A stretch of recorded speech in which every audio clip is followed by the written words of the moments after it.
Reiki. It's a Japanese energy healing, and it's the belief that there is this universal healing energy that flows throughout all of nature and also through us.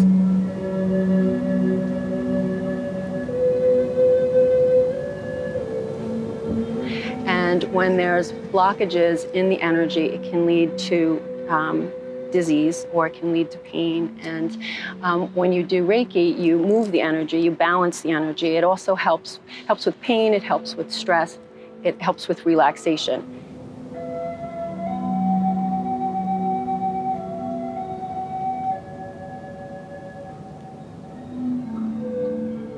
Welcome everybody, it's Mr. G. You know me from Channel 11, you know me from doing the weather, and you also know me from working with Northwell Health. And we're at the Cohen's Children's Medical Center here in New Hyde Park with a really interesting program that involves healing, which involves the spirit, which involves people who've gone through trauma, like surgeries, and involves people who are rehabilitating the soul and doing good stuff, remarkable stuff. So we have three people with us that are the stars of the show. Why don't you guys introduce yourself? My name is Ryan Castro, and I'm a patient here at Cohen Children's Medical Center. You're a patient, but you've been released. You're not a patient now, right?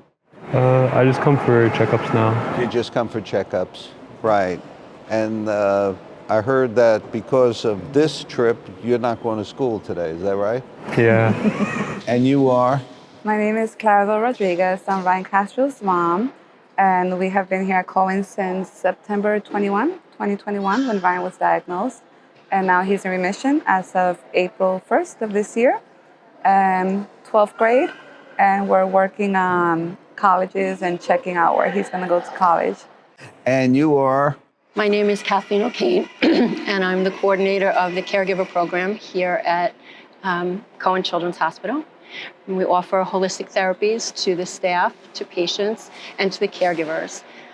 Different holistic modalities such as Reiki, meditation, massage, imagery, to help them through the stress of the hospitalization. Right. So, hey, Brian, is this thing portable? If I ask this guy to stand up, can you do that? Yeah? So, Ryan, can I ask you a favor? Yeah. Because people are looking at you, and you're taller than me sitting down. So, ready? Let's get up together and see. Here we go.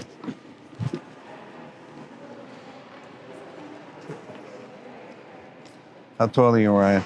6'4". 6'4". Yeah. How old are you? 17. And when you went through all this treatment, you weren't supposed to grow, right? No. Don't be upset, but you're looking down on me, okay? Okay, so let's chat. You have a heck of a story, it seems like. So can you take me back to one day that you remember that things weren't right? I remember like the day that I know it all started was back in like August of 2021. We were just going for a walk. I was completely fine that morning. We were going for a walk, went to a park. I was in Pennsylvania with my family. And on the way back, still fine. I get about like 2 blocks from the house. And then I start like telling my brother I need to lean on you because... You had to what? I had to start telling my brother that I needed like to lean on him because I couldn't like walk straight anymore. I felt something was wrong. And as soon as we got to the house, I like collapsed on the wall, and then I couldn't see anymore. Couldn't see, but you were conscious. Yeah. And what was going through your mind when this was going on? I don't know, I was just scared, breathing heavy, and I didn't know what it was. You were breathing heavy, and you were conscious through the whole thing. Was Ryan in the hospital before this for anything? Yes, and we've been coming here for many years. For many years, even before this? Yes. And what was the reason? When he was 9 years old, he broke an arm, his left arm. So we had to be in and out of the hospital on Main Street. And then when that happened, we discovered a mass here that was growing. So we were sent here to check, and no one knew what it was. Then it was diagnosed, it's called pectus carinatum. So that's when the chest starts growing outward. So he was wearing a brace before he was diagnosed for 3 years to push the chest back in. Oh, I see. Yeah, so we've been here for that for quite a while. Any stuff after that? Then he had upper part of the jaw, something called an extender, because this part on the top was too narrow, so he had to wear an extender on the top for 3 years also. So we were in and out of orthodontists and doctors, and we've been here since you were very small. So you're not a natural beauty. You've had work done. Yeah. And what happened when he was diagnosed? You brought him back here, and then what happened? I first we went back home. I went to the emergency room with him, took him in. They said it was stocking and glove syndrome, that he had anxiety. What? That he had anxiety. That teenagers in the pandemic all had anxiety. And I told them that's not anxiety. There's something else. They didn't do any checkups or blood work. So I called his pediatrician and I told him something is seriously wrong. I don't know what it is, but something is really wrong. So then he referred us here to see a neurologist and a rheumatologist. They both checked out, everything was fine, but then we did the blood work. Once we did the blood work on September 20th, we got the results in 24 hours. So September 21, his pediatrician called me and told me that he had leukemia. So he told us, pack a bag and you have to leave right away. And they're waiting for him at Cohen's emergency room. Okay. So the diagnosis was wrong Yes. on multiple fronts. Yes. Then he goes in for surgery. How it worked back then is on September 21st, we came to the ER. As we came in, they admitted him right away. They started checking him up, putting an IV, everything that you need to get. I knew what he had, but I didn't want to tell him. So I asked the doctors and oncologists, I don't want to tell him. What is the best way to do? And they said, when a patient is going to get so much treatment, they need to know what's happening to them. So I asked the doctor, which was Dr. Song, to tell him what it was. And then she told him and explained it. What do you remember after they told you that? I remember just crying a lot. Crying. My chest hurt a lot. All I could do was cry for like the rest of the day. Cried the whole day, huh? Well, most of the night until they had to take me upstairs. Did you know what leukemia was? Yeah, You did know. So you knew you were in for a fight. yeah. 'Cause I think the whole month of September, I can't even remember. Like when I was in the ICU, like I just remember like small parts. Like my mom could tell me some stuff and I can't even remember what she's talking about. But starting like October, I started to get better like mentally. And since I had such a support system around me, I was able to, like it was still hard. I would always cry, but I was still able to make it through. Big time. Well, who was part of the team, support team? Who can you tell us about? My mom, Miss Kathleen, I met her in, ICU. yeah, she was one of the day ones. What do you remember about Kathleen, even when you were coming out of it? What do you remember about her? She was a nice lady who was trying to help me find comfort in a difficult time. Who else was of support? My aunt and uncle, my siblings, my friends. Kind of good feeling, right? Even though they're not doctors, you didn't mention the doctors. They were a support team too, right? Yeah, definitely the doctors and nurses. How long did it take you to recover from all this? I finished treatment this January. Okay. And then Let's do this again. You're supposed to smile. You finished treatment when? this January. Congratulations. Thank you. And then I was officially finished in April when I got to ring the bell. You got a picture of that ringing of the bell? Yeah. Yeah. How did it feel ringing the bell? Freeing. Huh? Very free. Freeing, huh? Yeah. And prognosis is Full good? remission, yes. Because he's young, right? Yes, and how it works for Ryan, well, for Ryan and most of leukemia patients, from what we learned, it's once they go into remission, it's 3 years of continuing to come to the hospital. So he has to come once a month the first year, every 2 months the second, every 3 months the third. But he still has to see other doctors and specialists and He things still like that. goes. Yes, so I keep that on track for him. Well, congratulations, you're a warrior. Thank you. And what do you want to study when you go to college? Oncology. Yeah. And why? Ever since I was little, I always wanted to be a doctor. And I knew in my family that people in my family had cancer growing up. And so I told my mom when I was little that I wanted to be a doctor for cancer, like to make the medicine. But then when I got older and I was in the place of getting treatment, I realized that I wanted to be the doctor to help like the patients, but not like adults. I want to help other children too. Wow. Wow. You've been ordained to do something in life. Someone up there wants you to do something. I'm going to switch to Kathleen. Is there anything I should know about Kathleen? You want to whisper something? You got any stories, rumors? You got anything? So she's helped me and my mom a lot through these years. Okay, so Kathleen, first of all, you have a long history here. Tell me about how you jumped from where you were to starting this program. So I started in 1988 in the neonatal intensive care unit here at the Children's Hospital. And throughout the years, what I realized is many of the patients here at the hospital they're not here for a couple of days, they're here for weeks to months. And I felt that the need to do something for the parents, for the caregivers, to help them through the hospitalization, the weeks of the hospitalization.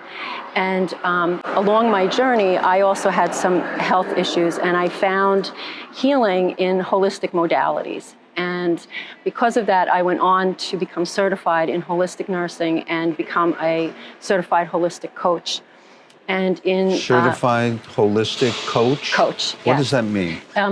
It's working with individuals on certain issues, and the basis of coaching is and holistic in general, is to be where the individual is at. Instead of coming in with your own agenda, you sit with them and you find out what's going on with them, mind, body, and spirit. How does somebody become a certified holistic coach? There's different programs. One of them is through the American Holistic Nursing Association. Is it you take a couple of years of studying, or? Yes, there's different programs, and then you take a certification test and become certified. But also as part of the holistic nursing, there's other tools and modalities that you add to your So let's go to the journey of where you start to starting this project at Northwell. How did it gain traction here? Well, I wrote a business plan and I presented it to administration.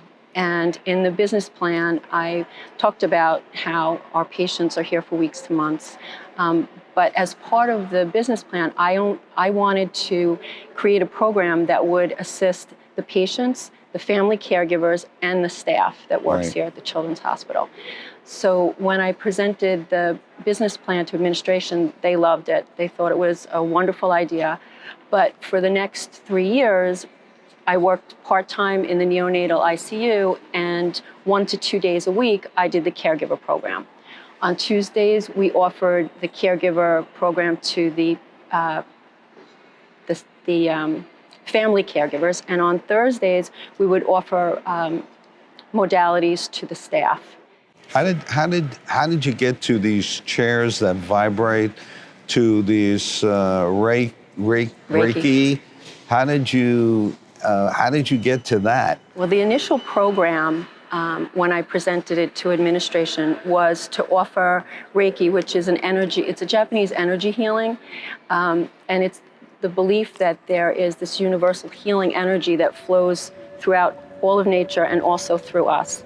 And when there's blockages in the energy, it can lead to disease, or it can lead to pain. And when you do Reiki, you move the energy, you balance the energy. It also helps with pain, it helps with stress, it helps with relaxation.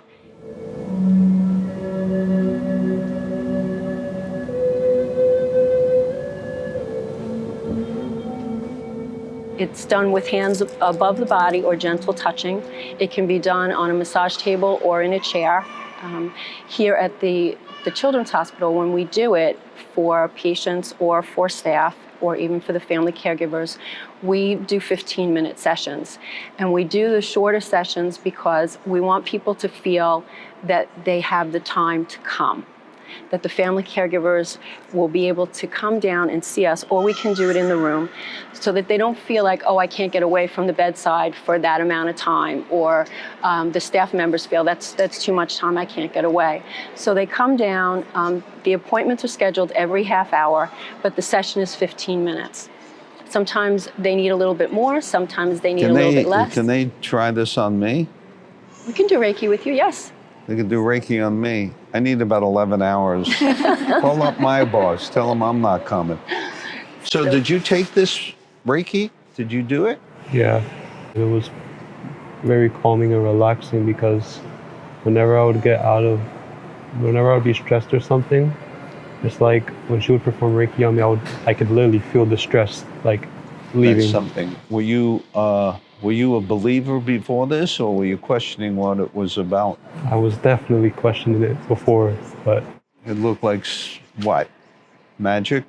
a little bit, but now I know it works. Did it help you? Yes, I've been doing it for a while, and then Reiki? yes. So when I found out that it was here in the hospital, and then I found out when we were in ICU, because in ICU you can walk to the parent lounge upstairs, and there were like flyers, and I saw it. That's where I contacted Miss Kathleen. So let me ask you a question about caretakers, because in my life, for people I love who gave to me, and when I get older, I want to give back double. I never forget. I never forget. If they gave me 100%, I try to give 150%. But I found after a period of time that I became exhausted. The person may be fading because of age and illness, but I was fading at a younger age. So the question becomes, do you keep a watchful eye on the caretakers? Because they seem to be stressed beyond where sometimes the patient is. Is that correct? What do you do for them? Well, we offer them the same services. We offer Reiki, we offer imagery, we offer meditation, and we also have the electronic massage chairs. And I also do massage. So we offer these therapies to the caregivers also, and we can do it in our integrative center, or we can do it up in the patient room. So when I first came into the holistic nurse position and I left the neonatal ICU, I was given a space on the second floor. It was one room where we would do Reiki and we would do chair massage. Then COVID came along, and we were given another space in the hospital that wasn't being used because we needed to provide some services to help the staff, but we needed to social distance, so we needed a bigger space. Because there was no hands-on and we had to distance, Reiki was truly the modality that we could offer, or meditation. Because Reiki is an energy therapy, so we can do it from a distance and still offer relaxation.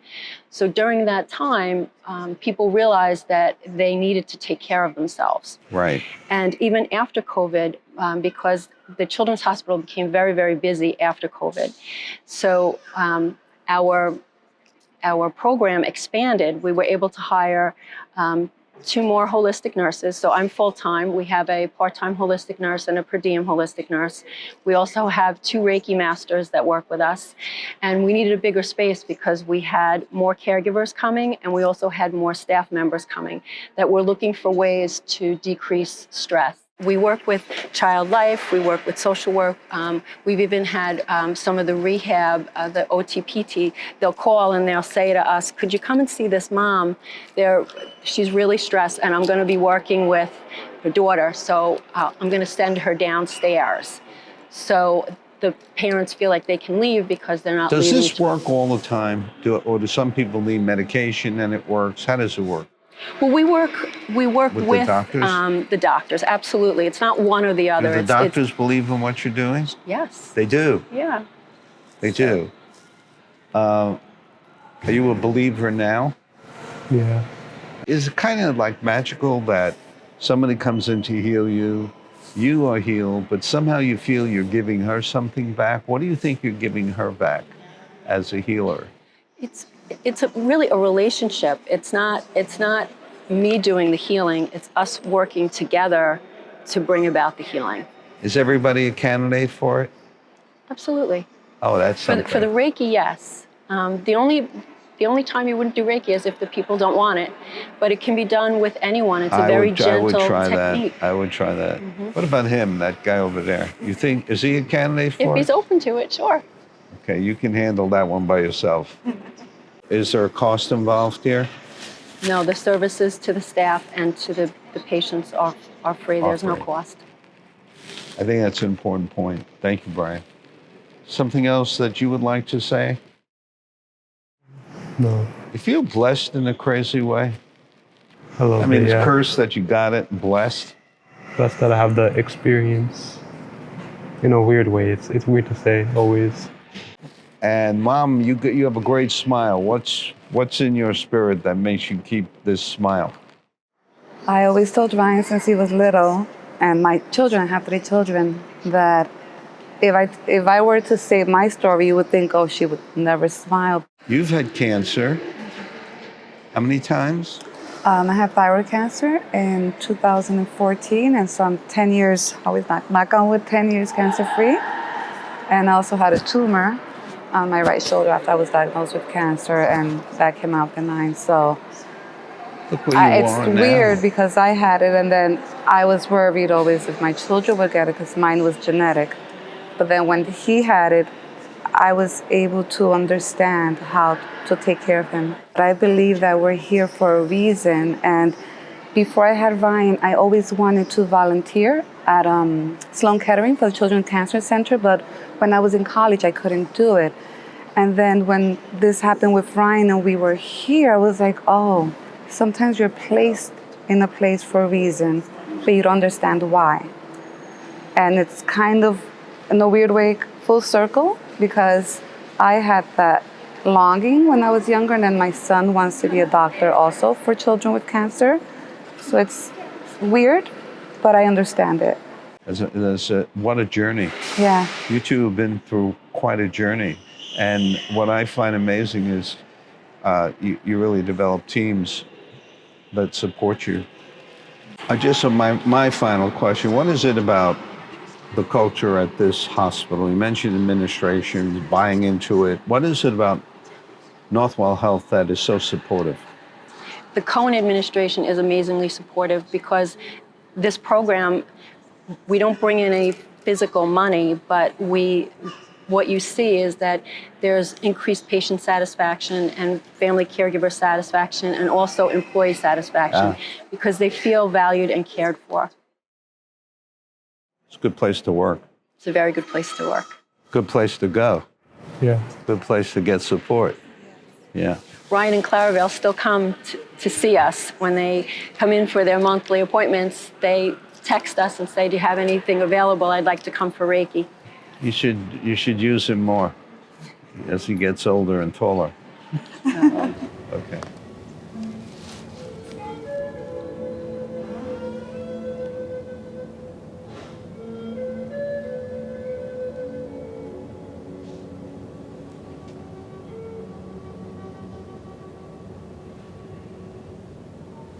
Somebody gonna come in here, Brian? Am I doing this by myself? Oh. Somebody's already there.